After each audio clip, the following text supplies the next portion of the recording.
Donald Trump ने ये ऐलान कर दिया कि वो आबना हुर्मुज़ की नाकाबंदी कर देगा। यानी एक अजीबो गरीब चीज़ है। ईरान ने आबना हुर्मुज़ को बंद किया हुआ है, डोनाल्ड ट्रंप कहते हैं हम बाहर से बंद कर देंगे। ईरान अगर अंदर से बंद करेगा तो जिस जहाज को ईरान छोड़ेगा हम उस जहाज को नहीं जाने देंगे। ये बाहर से नाकाबंदी। हम बचपन में ना एक लतीफ़ा सुनते थे और उसमें वो एक नसीहत की तरह का लतीफ़ा था कि अगर कोई अंदर से कुंडी लगा ले और दरवाज़ा बंद कर ले तो फिर आप बाहर से कुंडी लगा लें, क्योंकि हर दरवाजे में दोनों तरफ कुंडी होती है।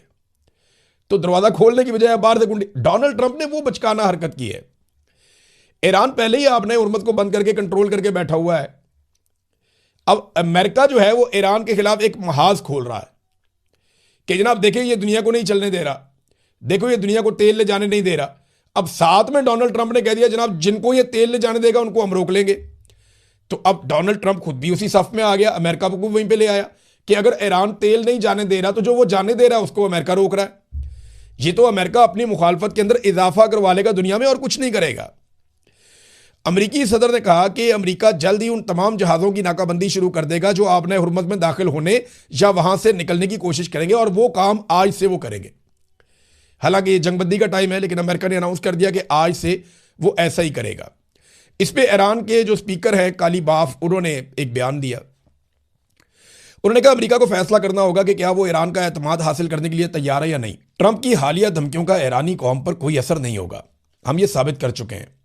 हमारी बातचीत बहुत शदीद, संजीदा और मुश्किल थी। हमने मजबूत तजावीज़ पेश की जो नेक नियति जाहिर करती हैं और पेशरफ्त का बायस बनेगी। हम अमेरिका पर एतमाद नहीं करते, उन्हें हमारा एतमाद हासिल करना होगा, जो उनके माजी के इक़दामात की वजह से बहुत मुश्किल है। ईरानी कौम अपने रास्ते पर आगे बढ़ रही है और अपनी सलाहियतों पर इंसार कर रही है। हमारा वफद मुत्तहद, संजीदा और ईरान के हकूक़ के दिफा में तख्लीकी था। उनकी धमकियों का कोई असर नहीं। ये सिर्फ नारा नहीं, दुनिया ने उसे देख लिया है। अगर अमेरिका रास्ता चाहता है तो उसे ईरानी कौम का एतमाद हासिल करना होगा। अगर आप लड़ेंगे तो हम भी लड़ेंगे, और अगर आप मंतक के साथ आएंगे तो हम भी मंतक के साथ, दलील के साथ उसका जवाब देंगे। तो ये कालीबाफ ने कहा डोनाल्ड ट्रंप की धमकी के बाद। ये अजीबोगरीब धमकी है, लेकिन इस धमकी में भी डोनाल्ड ट्रंप को वो सपोर्ट हासिल नहीं है। देखिए, पहले डोनाल्ड ट्रंप ने दावा किया कि इस वक्त आपने हुर्मुज़ में अमरीकी फोर्सेस के जो जहाज़ हैं वो बारूदी सुरंगों को साफ कर रहे हैं, लेकिन उसके बाद ईरान ने कहा जी हमने तो उनको यहाँ पे आने नहीं दिया, बल्कि जो आ रहे थे उनको हमने यहाँ से भगा दिया कि चले जाओ यहाँ से। और अब डोनाल्ड ट्रंप कह रहा है कि हम दूर खड़े होकर, काफ़ी दूर जाकर, ईरानी मिसाइलों की हद से बाहर निकलकर जो जहाज़ ईरान छोड़ेगा हम उनका रास्ता रोकेंगे और उन्हें वहाँ से नहीं जाने देंगे। अब ये प्रॉब्लम पाकिस्तान के लिए भी होगा, ये प्रॉब्लम इंडिया के लिए भी होगा। क्या अमेरिका में इतनी कैपेसिटी है कि वो चाइना के जहाज़ को रोके? मैं सादा सवाल कर रहा हूँ। रशिया ने अभी कोलंबिया को तेल से भरा हुआ कंटेनर पहुंचाया और दूसरा भी वो पहुंचा रहे हैं कोलंबिया को। अमेरिका उनकी नाकाबंदी करता है। रूस का जो ऑयल टैंकर है उसको तो रोक नहीं सका अमेरिका। चाइना जब अपनी ज़रूरत के लिए यहाँ से, ईरान से या गल्फ में से, आपने हुर्मुज़ में से निकाल कर वो तेल लेकर जा रहा होगा तो पैसा तो अरबों को मिलेगा ना, और कुछ पैसा ईरान को मिलेगा। फ़ायदा तो इन दोनों मुल्कों का होगा। तो जब अमेरिका बाहर उनकी नाकाबंदी करेगा तो फिर अमेरिका के खिलाफ कौन होगा? चाइना, अरब या ईरान? ये डोनाल्ड ट्रंप की हिकमत अमली मुझे समझ नहीं आई। मुझे ऐसा लगता है कि ये वाला जो काम डोनाल्ड ट्रंप ने किया है, इससे भी बिलाखिर डोनाल्ड ट्रंप को पीछे हटना पड़ेगा, क्योंकि इनके पास और कोई रास्ता नहीं है। डोनाल्ड ट्रंप ने बिल्कुल वही काम किया जैसा काम वियतनाम की लड़ाई के बीच में एक अमरीकी लेफ्टिनेंट कैलियन था, उसने एक बयान दिया था। उसने कहा था कि हमें वियतनाम का एक गांव है, इसको बचाने के लिए ना इस गांव को तबाह करना पड़ेगा। ये इस तरह का डोनाल्ड ट्रंप ने काम किया है। वो भी तारीख के अंदर लिखा गया, लोग याद रखेंगे। अगर डोनाल्ड ट्रंप ने यह कारनामा कर दिया कि आपने हुर्मुज़ को खुलवाने के लिए हमने समुद्री रास्ते बंद कर दिए थे, तो ये भी लोग याद रखेंगे कि भाई ये अजीबोगरीब काम किया। इससे अमेरिका की मुखालफत में इजाफा होगा। अमेरिका के लिए कोई अच्छे लोगों के रिमार्क्स नहीं होंगे, या जो मुख्तलिफ ममालिक हैं वो खुश नहीं होंगे डोनाल्ड ट्रंप की इस हरकत से। नाज़रीन, पाकिस्तान के अंदर थोड़ी सी तवज्जो हमें करनी चाहिए। देखें, क्योंकि इंटरनेशनली खबरें बहुत ज़्यादा हैं, लेकिन इमरान खान साहब के साथ जुल्म की इंतहा हो गई है। ये कैसे हो सकता है कि एक साबिक वजीर आजम की मुलाकातें ही बंद कर दी जाएं, उसे कैद तन्हाई में डाल दिया जाए, ना वकील मिलते हैं, ना फैमिली मिलती है, ना डॉक्टर मिलते हैं, ना वो अपनी पॉलिटिकल पार्टी के लीडर से मिल सकता है। ये क्या बकवास है भाई। मुल्क को बनाना रिपब्लिक बना के रख दिया है। एक जर्नैल फैसला करता है जनाब मुलाकातें बंद कर दो, और पूरा निजाम मुलाकातें बंद कर देता है। ये कोई तरीका है, कोई इंसानियत है? अब उठा के किसी जर्नैल को अगर डाल दें इस तरह, आसिम मुनीर साहब को सोचें एक लम्हे के लिए कि आसिम मुनीर साहब को उठा के जेल में डाल दिया जाए और उनकी मुलाकातें उनके बीवी बच्चों से, खानदान से, रिश्तेदारों से, वकीलों से, सबसे बंद कर दी जाएं और वो पड़े रहें जेल के अंदर। इमरान खान को तो पीछे से लोग आवाज़ें देते हैं, लोग निकलते हैं उसके लिए दुआएं करते हैं, तो आसिम मुनीर साहब के लिए तो आवाज़ भी नहीं उठनी। तो वो ये बात सोचें कि अगर ये उनके साथ हो तो क्या होगा। और वो इतना बड़ा लीडर है, पूरी दुनिया में उसका नाम है, उसके साथ हरकतें क्या कर रहे हैं ये। उसकी आंख की बिनाई ज़ाया हो रही है हुकूमती रिपोर्टों के मुताबिक, फिर भी बाज नहीं आ रहे। अब इमरान खान के बेटों ने यूएन को लिखा है, उम्मीद करते हैं कि इंटरनेशनली आवाज़ उठेगी, इमरान खान साहब की मुलाकातें खोली जाए, कि उनके ऊपर जुल्म और बर्बरियत बंद की जाए। पूरी दुनिया में इनको चौधरी बनने का शौक है, पाकिस्तान के अंदर तो इंसाफ होने दें यार। आप पाकिस्तान में इंसाफ होगा तो आप बाहर इंसाफ कर पाएंगे ना। आप बाहर जितने मर्जी चौधरी बन जाएं, जितने मर्जी आप बाहर जो है वो अपना नाम बना लें, जितने मर्जी आप लोगों के चाहे जूते पॉलिश करें, चाहे उनके साथ यारियां डालें, चाहे जो मर्जी करें, उनको सलूटें करें, आप उनके लिए तोहफे लेके जाएं, जो मर्जी करें आप, जब तक आपका हाउस इन ऑर्डर नहीं होगा, जब तक आप अपने घर के अंदर इंसाफ की फराहमी नहीं करेंगे, तब तक आपको कुछ नहीं मिलना। आपका मुल्क एक कदम आगे नहीं बढ़ सकता। एजाज चौधरी साहब की हालत देख लें आप। सेनेटर एजाज चौधरी, निजाम किस बात का बदला ले रहा है उनसे कि वो गैर आईनी और गैर कानूनी बात नहीं मान रहा मिलिट्री एस्टेब्लिशमेंट की। मिलिट्री एस्टेब्लिशमेंट ने उनसे जो डिमांड किए हैं वो गैर आईनी है, गैर कानूनी है, और एजाज चौधरी साहब ने वो गैर आईनी और गैर कानूनी बातें मानने से इनकार कर दिया। अब वो जिंदगी और मौत की कश्मकश में, बुरी हालत है उनकी। तो किस बात का आप इंतजार कर रहे हैं? उन्हें इलाज नहीं करवाने दिया इतने दिनों तक, उनकी हालत बिगड़ गई। ये रजीम इस वक्त पाकिस्तान के अंदर देखें, ये जो फील्ड मार्शल आसिम मुनीर साहब का बनाया हुआ रजीम है ना, यह जो निज़ाम है, इसमें इंसानियत खत्म होती चली जा रही है। हम दुनिया के अंदर इंसानियत चाहते हैं, पाकिस्तान के अंदर नहीं चाहते। पूरी दुनिया की रिपोर्टें बता रही हैं कि इंसानी हकूक की पामालियों में पाकिस्तान बहुत आगे जा रहा है। फॉर गॉड सेक, होश के नाखून लें, इससे पहले कि बहुत देर हो जाए और नफरत इतनी फैल जाए कि फिर किसी से कंट्रोल ना हो। नाज़रीन, इस वक्त जो सबसे बड़ा सवाल पूछा जा रहा है वो सवाल ये है कि क्या डोनाल्ड ट्रंप दोबारा जंग शुरू कर देगा या वो जंग से अपने आप को बचाएगा। इसमें दो तरह की राय है। ज़्यादा लोगों का ये मानना है कि Donald Trump full fledged war में दोबारा नहीं जाएगा। उसकी वजह यह है कि डोनाल्ड ट्रंप को जंग के लिए जिस तरह की सपोर्ट चाहिए वो डोनाल्ड ट्रंप को अपने इत्तेहादियों की जानिब से या दुनिया की जानिब से, या वो ममालिक जो पहले अमेरिका के साथ मिलकर जंग में जाते थे उनकी जानिब से वो सपोर्ट मिली नहीं है। इस पे एक बड़ा ज़बरदस्त आर्टिकल द इकोनॉमिस्ट ने भी लिखा है कि ट्रंप दोबारा जंग की तरफ नहीं जाएंगे। वो समझ चुके हैं कि उन्हें ये जंग शुरू ही नहीं करनी चाहिए थी। सारे एक्सपर्ट ये कह रहे हैं कि जंग में कम अज़ कम किसी एक की शिकस्त होती है। अगर ईरान में जारी जंग में सीज़ फायर से जंग का खात्मा हुआ तो सबसे बड़ी शिकस्त खाने वाले अमरीकी सदर डोनाल्ड ट्रंप होंगे, ये इकोनॉमिस्ट ने कहा। उनके मुताबिक ईरान के खिलाफ इस जंग ने अमरीकी ताकत को चलाने के नए तरीके के लिए सदर ट्रंप के विजन की कमज़ोरी को जाहिर किया है। ट्रंप दोबारा जंग की तरफ नहीं जाएंगे। अब वो समझ चुके हैं कि उन्हें यह जंग शुरू ही नहीं करनी चाहिए थी। अमरीकी सदर के ईरान को तबाह करने की धमकियों से भरपूर इश्तियाल अंगेज बयानात अब इस तरह लगते हैं जैसे वो अपनी पसपाई को मजबूत जाहिर करने की कोशिश कर रहे हो। यानी वो हार गया है। एक हारे हुए आदमी की ज़बान लगती है। डोनाल्ड ट्रंप कभी गाली देते हैं, कभी धमकी देते हैं, कभी कुछ और कहते हैं। तो इन चीज़ों पे द इकोनॉमिस्ट ने कहा कि ट्रंप जानते हैं कि नई जंग मंडियों में खौफ व हरास पैदा करेगी और सुनहरी दौर के दावे के बाद वो खुद को मज़ायका खेज बना सकते हैं। हालात दुनिया के ख़राब होंगे, ट्रंप की मकबूलियत ख़राब हो जाएगी। ट्रंप के 3 बड़े मकासद मशरक़ वस्ता को ज़्यादा महफूज और खुशहाल बनाना, ईरानी हुकूमत का खात्मा करना और ईरान को मुस्तकिल तौर पर जोहरी ताकत बनने से रोकना बड़ी हद तक पूरे ही नहीं हो सके। यानी जो कुछ डोनाल्ड ट्रंप इस जंग के पीछे चाहता था उसमें से डोनाल्ड ट्रंप कुछ भी नहीं कर पाया। बड़ा तफसीली ये एक आर्टिकल लिखा गया है द इकोनॉमिस्ट में, और इसमें बहुत सारे एक्सपर्ट्स की जो राय है वो भी यही है इसी हवाले से कि डोनाल्ड ट्रंप के लिए मुश्किल है कि वो जंग दोबारा शुरू करे। उसका एक सबसे बड़ा रीज़न मैं आपको ये देता हूँ कि दुनिया भर के ममालिक ने डोनाल्ड ट्रंप की ये दरखास्त मुस्तरद कर दी है, जिसमें डोनाल्ड ट्रंप ये कहता है कि मेरे साथ चलो और चल के आबना हुर्मुज़ को खोलो और ताकत के बलबूते के ऊपर हम कंट्रोल करते हैं ईरान को। लेकिन ये बात मानी नहीं जा रही डोनाल्ड ट्रंप की। अब जिन ममालिक से डोनाल्ड ट्रंप ने रिक्वेस्ट की है, ज़रा वहाँ से जो इतला आई है वो देख लें आप। बरतानिया ने डोनाल्ड ट्रंप की ये रिक्वेस्ट नहीं मानी, वो अब इस लड़ाई के अंदर नहीं जा रहा, उन्होंने कैटेगोरिकली कह दिया। इटली ने भी यही कहा, स्पेन ने भी डोनाल्ड ट्रंप का आइडिया मुस्तरद कर दिया, जापान ने भी मुस्तरद कर दिया, फ्रांस हिचकिचाहट का शिकार है। मैक्रोन आपको पता है वो कभी हाँ कभी ना, लेकिन मैक्रोन अपने आप को यूरोपीय यूनियन से अलग नहीं कर सकता। नॉर्वे इन्होंने भी मुस्तरद कर दिया, कनाडा ने भी मुस्तरद कर दिया, ऑस्ट्रेलिया ने भी मुस्तरद कर दिया है। याद रखिएगा ऑस्ट्रेलिया समंदरों के अंदर अमेरिका के सबसे बड़े इत्तेहादियों में से एक है, क्योंकि एक क्वाड नाम की तंजीम है जो बनी हुई है, जिसमें 4 ममालिक हैं, अमेरिका है, ऑस्ट्रेलिया है, जापान है, इंडिया है। तो ऑस्ट्रेलिया के बड़े ज़बरदस्त ताल्लुकात हैं अमेरिका के साथ दिफाई नौइयत के, लेकिन ऑस्ट्रेलिया ने भी मना कर दिया। चीन ने कोई जवाब नहीं दिया, नीदरलैंड ने कोई जवाब नहीं दिया, जनूबी कोरिया कोई तस्दीक उनकी तरफ से नहीं हो सकी कि वो डोनाल्ड ट्रंप के साथ जाएंगे या नहीं। दुनिया के वो तमाम ममालिक जो तगड़े ममालिक हैं, बड़े ममालिक हैं, वो डोनाल्ड ट्रंप के साथ खड़े नहीं हो रहे, और जो भी डोनाल्ड ट्रंप के साथ खड़ा हो रहा है उसको इसका नुकसान हो रहा है।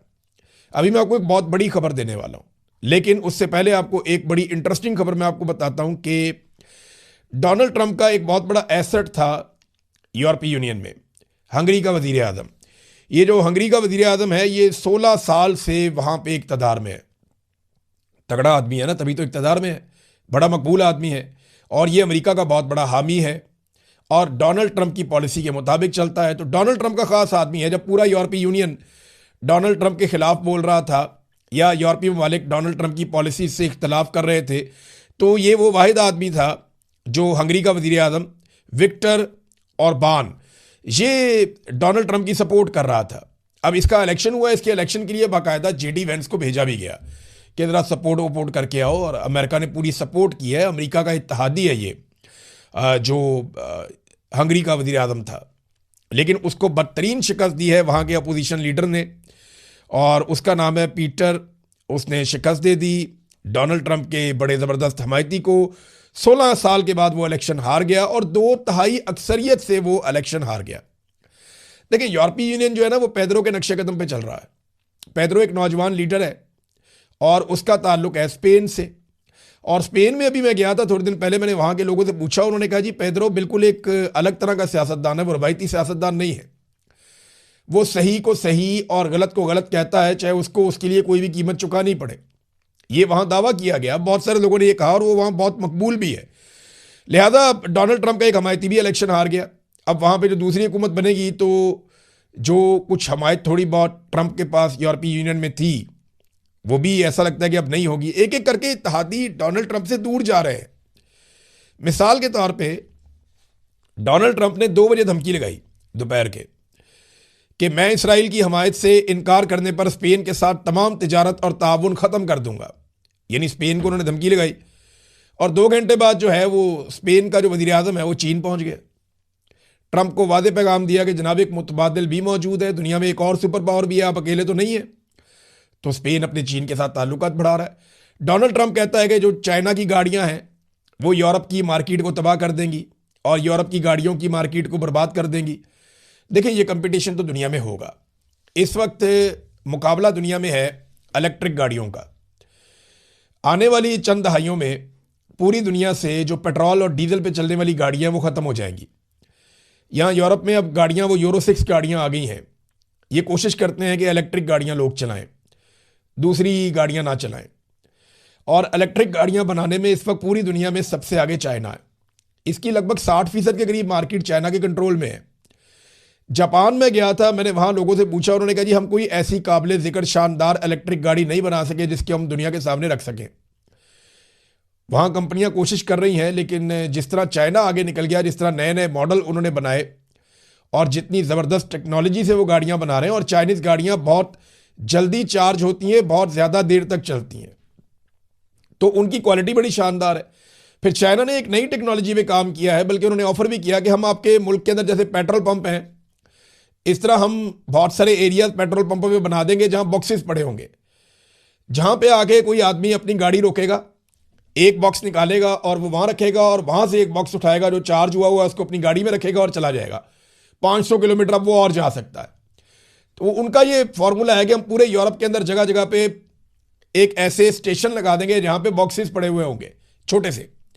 वो बॉक्स के अंदर बैटरी है, आपने गाड़ी में से अपनी बैटरी निकाली और वहां रख दी, वो ऑटोमेटिक चार्जिंग पे लग गई, और वहां से एक बैटरी जो चार्ज है वो उठाई और गाड़ी में रख दिया, 500 किलोमीटर फिर चले जाए। तो इस किस्म की फैसिलिटी भी चाइना कह रहा है। तो चाइना बहुत आगे निकल गया। अमेरिका के बाद बहुत थोड़ी मार्केट है, दूसरे नंबर पे दुनिया में अमेरिका है, पहले नंबर पे चाइना है।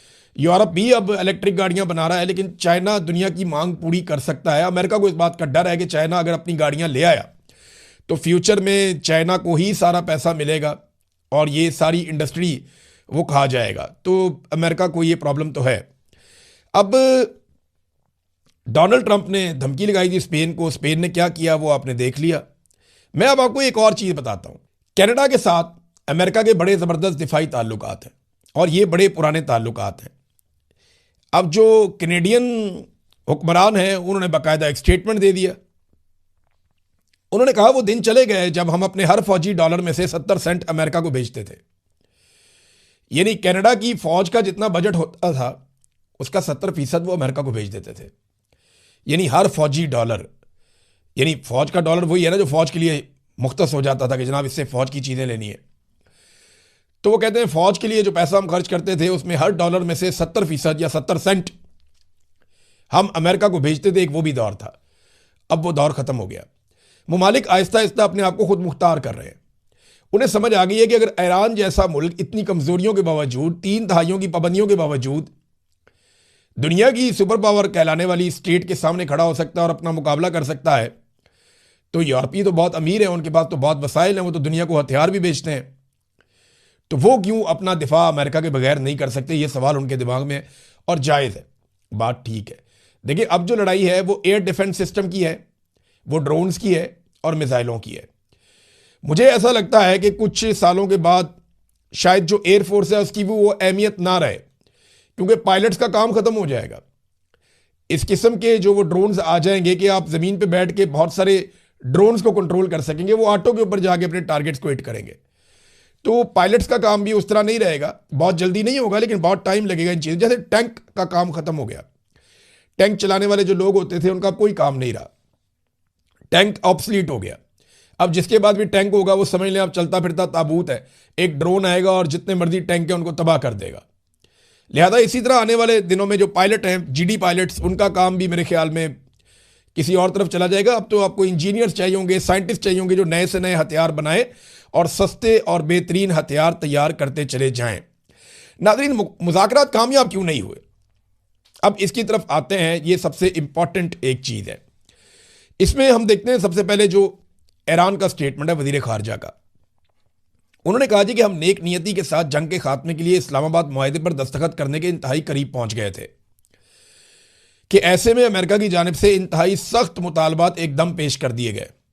यानी अमेरिका माजी के तजर्बात से कुछ भी सीखने को तैयार नहीं है। मामला सादा सा है, नेक नियति या दुश्मनी, हम दोनों के लिए तैयार हैं। ईरानी वज़ीर ख़ारजा ने कहा कि आप दुश्मनी करना चाहते हैं, लड़ाई करना चाहते हैं, हम राज़ी हैं। आप नेक नियति से मुज़ाकरात करना चाहते हैं तो हम उसके लिए भी राज़ी हैं। और मुज़ाकरात में वो कहते हैं जी हम बहुत करीब पहुंच गए थे। देखिए मैं एक बात जानता हूं, डोनाल्ड ट्रंप को आप ज़रा थोड़ा समझें। अगर डोनाल्ड ट्रंप ने मुज़ाकरात कामयाब करवाने होते तो वो उसका क्रेडिट खुद लेता, किसी और को ना देता। हत्ता कि वो अपने नायब सदर जेडी वेंस को भी इसका क्रेडिट कभी ना देता। डोनाल्ड ट्रंप को क्रेडिट लेने का शौक है। उसने अपने मुंह से कहा कि उसको अपनी तारीफ करवाना बहुत पसंद है। वो नालायकों के आसपास रहता है ताकि उसकी तारीफ होती रहे। जेडी वेंस के पास मौका जरूर था लेकिन जेडी वेंस के पास इख्तियारात नहीं थे। अमरीकी नायब सदर जो पाकिस्तान आए उनके इख्तियारात इतने ही थे कि उन्होंने लगभग 1 दर्जन मरतबा डोनाल्ड ट्रंप से रब्ता किया, नेतन्याहू से भी रब्ता किया, और जब उन्हें कहा गया तो वो मुज़ाकरात बीच में छोड़कर वापस चले गए एक ऑफर देकर। तो जेडी वेंस के बारे में लोग कहते हैं कि ये जो कैनेडी था अमरीकी सदर, ये उसकी तरह लगता है और उसकी तरह बोलता चालता, उसकी तरह बॉडी लैंग्वेज है, चलता भी है, तो ये बहुत बड़ा लीडर बनेगा, लोग ये कहते थे। लेकिन उसने ये मौका ज़ाया किया और ऐसा दिखाई दिया कि उसके पास कोई इख्तियार नहीं था। डोनाल्ड ट्रंप ने पहले कहा भी था कि अगर मुज़ाकरात कामयाब होंगे तो क्रेडिट मैं लूंगा, अगर नाकाम होंगे तो मैं जेडी वेंस पे डाल दूंगा। लोग इस बात पे हंसे थे, लेकिन मैंने इस बात को सीरियस लिया था कि एक्चुअली डोनाल्ड ट्रंप ऐसा ही है, वो यही करेगा। तो ट्रंप को यह पता था कि अगर मुज़ाकरात देखें वाकई उन्होंने कामयाब करने होते तो ट्रंप खुद आता या खुद किसी जगह पे ऐसी जगह मुज़ाकरात करता जहां वो शामिल होता या अपनी इन्वॉल्वमेंट रखता। तो वो नहीं किया डोनाल्ड ट्रंप ने, अपनी टीम भेजी और मुज़ाकरात जो है वो नाकाम हो गए, और डोनाल्ड ट्रंप ने तो पहले ही अनाउंस कर दिया था। अब एक चीज और है, ट्रंप ने एक बात का एतराफ किया है जो मैंने आपको अपने पिछले वीलॉग में बताया था। डोनाल्ड ट्रंप ने कहा कि हमारा जो मुकाबला हुआ है वो बड़े शानदार लोगों के साथ हुआ है। मैंने आपसे कहा था ना कि ये तो चारों पीएचडी थे जो ईरान वाले थे, डॉक्टरेट, शानदार लोग, पढ़े लिखे लोग, और अमेरिका के वफ्द के अंदर लोग जो हैं वो ताल्लुकातदारी के ऊपर, सियासी नौयत के ऊपर, और वो और तरह के लोग थे, पॉपुलर लोग थे। लेकिन ये लोग बहुत टेक्निकल लोग थे जो ईरान की तरफ से आए थे, तो मुकाबला नहीं था ज़हनी सलाहियतों का। इस बात का एतराफ़ डोनाल्ड ट्रंप ने भी किया। डोनाल्ड ट्रंप ने कहा जिन अफराद से कल हमारी मुलाकात हुई, सच कहूं तो वो बहुत ज़हीन, बहुत तेज़ नज़र और बहुत आला किस्म के लोग हैं। फिर वो ये कहता रहा कि हमने उनको बहुत नुकसान पहुंचाया, हमने उनको जंग हरा दिया, ये वो तो डोनाल्ड ट्रंप कहता है, हमेशा से कहता है। लेकिन डोनाल्ड ट्रंप ने इस बात का एतराफ़ किया कि ये बड़े ज़हीन लोग हैं। लेकिन डोनाल्ड ट्रंप क्या उतना ज़हीन है? क्योंकि अब जो काम डोनाल्ड ट्रंप करने जा रहा है ना, ये अजीबोगरीब काम है, इससे पहले हमने इसको ऐसे सुना नहीं है।